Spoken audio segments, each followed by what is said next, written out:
bring in John Stockton, who joins us now. Did you see that feature, John? Did I see the feature? Yeah, I did.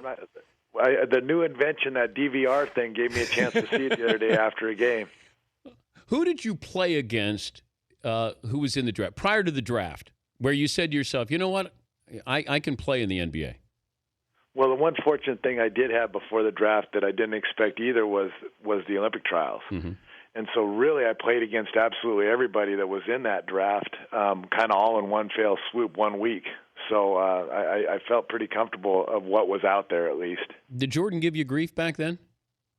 No, in fact, Michael was great. I didn't see him as the legend. Even he was a college legend. I didn't even see that. I was kind of dialed into my own world down here at Gonzaga, and so people would ask me about him, and I said, well, yeah, he's just a player here. And so I didn't realize even then how great he was. Who was the best player there with the Olympic team? You know, there was a guy there that I guarded a bunch of guys, and the toughest guy for me to guard in camp every day was Pearl Washington. He's just a big, strong fellow, and I had issues with him, but I felt pretty comfortable, at least not being better than anybody else, but being able to play with everybody else. But I remember Pearl couldn't shoot, but he was just so good at he just used his body well at positioning. Yeah, he was a big physical guy, and I don't think he worried about the little skinny guy from Spokane very much. That was for certain. People wanted to know. Here's the question they wanted to know, John. If you played today, would you wear the baggy shorts, or would you still go short shorts? I'd probably do what I did then. I playing what they gave me. I didn't even know until about my 16th or 17th year that they allowed you to pick the inseam on your shorts. Who was your favorite point guard to watch? Growing up? Oh, man, I love the Sonics.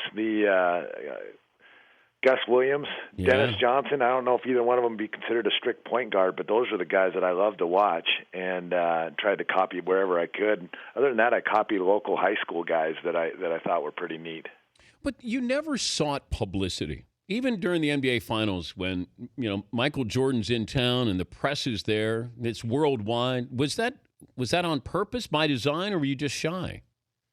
Well, my family wouldn't ever say that I was shy, so it had to be something different than that. I think I just get pretty focused, and I think the questions that you get asked when you're getting ready and preparing to compete, that it diverts you from what you're trying to think about, which is just being prepared and ready. What do you think about so-and-so and their jumper or their injury or whatever? And you're not thinking about any of that. So just answering those questions is a diversion that I wasn't too eager to welcome, I guess. He's John Stockton, the Hall of Famer, joining us, Dan Patrick Show. When did you understand the ability to make a pass, the art of the assist? Very young. I was so little, people wouldn't let me in games. I stood on the sideline or sat on the sideline and dribbled watching most of the time, and I figured out very early on that unless you passed it to the big guys, nobody's going to let you play. And so I kind of figured that. I dribbled around a lot, and as soon as I got in the game, I figured out who the better players were, got them the ball, and pretty soon they were picking me for the next game and the next game. So I don't know how old I was, but it was pretty young. But you have to understand angles. Basketball is all about angles. When did you realize that it's sort of a math equation every time you go down the floor? Yeah, that's the fun part. The fun part is figuring out the angles and then getting in communication with whoever you're passing. They have to figure out the angles too, and they have to figure out where the pass has to go to get to them. So that little exchange is the fun of it, trying to figure out where that spot is that the defense can't figure out, but you can. But the pick and roll, it's so simplistic, but it's so difficult to guard. Why?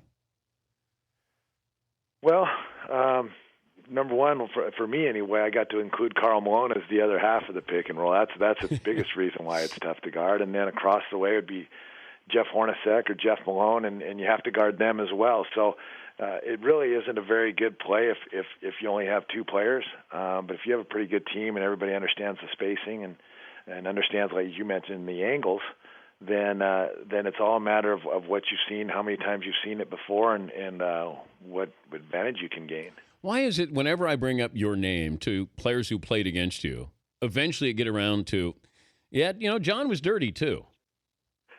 Were you dirty? Well, no, I sometimes sit at home and try to figure that one out myself. Guys set screens. It's a dogfight out there, and guys set screens and their knees stick out and their elbows, and you can stand up like a peacock and get your head taken off, or you can lower your body and go through aggressively. And so that maybe that's one reason is I just didn't let myself be a target. Another one is I did set screens. You're trying to get Carl open or Jeff, or those are some of the things you sacrifice, but you take a beating too. So I think it's kind of weak, actually, when somebody says that. I sure took some hits, and I got plenty of stitches, and I didn't spend much time calling other people dirty because of it. So, anyway, it is what it is. How long did it take you to get over the Jordan jumper? About 3 days. You win and lose a lot of games when you play in the NBA, and certainly that one was crushing. But we thought we'd go back. We thought we'd get another chance, and darn near did it. But my mindset was always looking forward, and yeah, that stung. And then there's no game like a normal season. There's no game to think about next. You have to wait for the next season. But I thought there'd be another shot at it. So I've moved on. I don't know if you've heard me talk about this, but you had a great teaching moment after that crushing loss. Do you remember that with your son? I don't. Okay, he was saying that we got cheated, that the Bulls cheated, and you were in the press room, and you said to your son, I think it's David, but you said, what did you say? And I'm standing there, and he said, I said that they cheated us.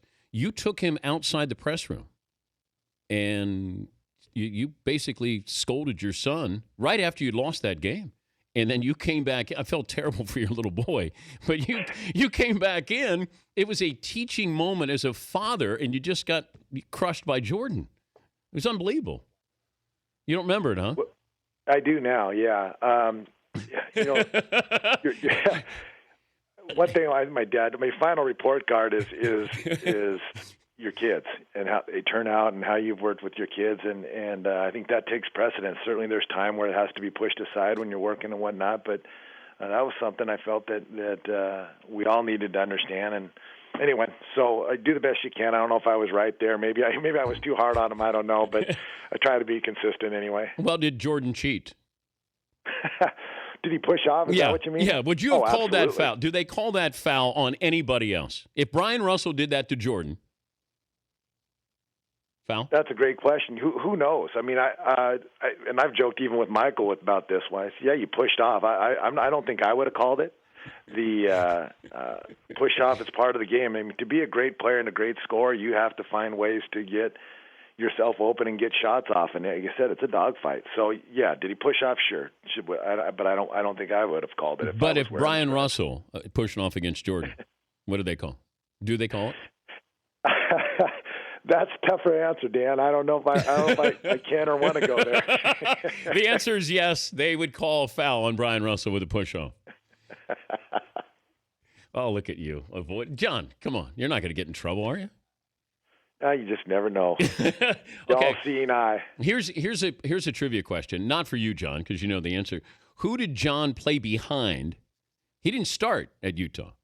Who did he play behind, first 3 seasons in Utah, John? Yep, that's correct. Ricky Green.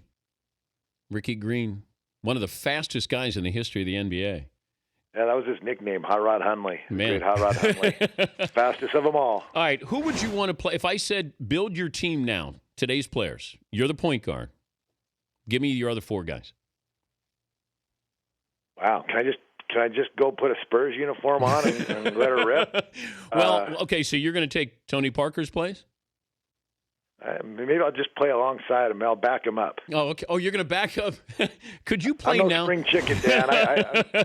Could you give me 10 minutes a game right now? No. 5 minutes? No, that'd be insulting to the guys that play. I mean, I'm 52 years old, and I know the drop off, and I know the workouts that I had to do way back when. I can't come close to them now. So yeah, if I can give them 10 minutes, if I just want to get killed.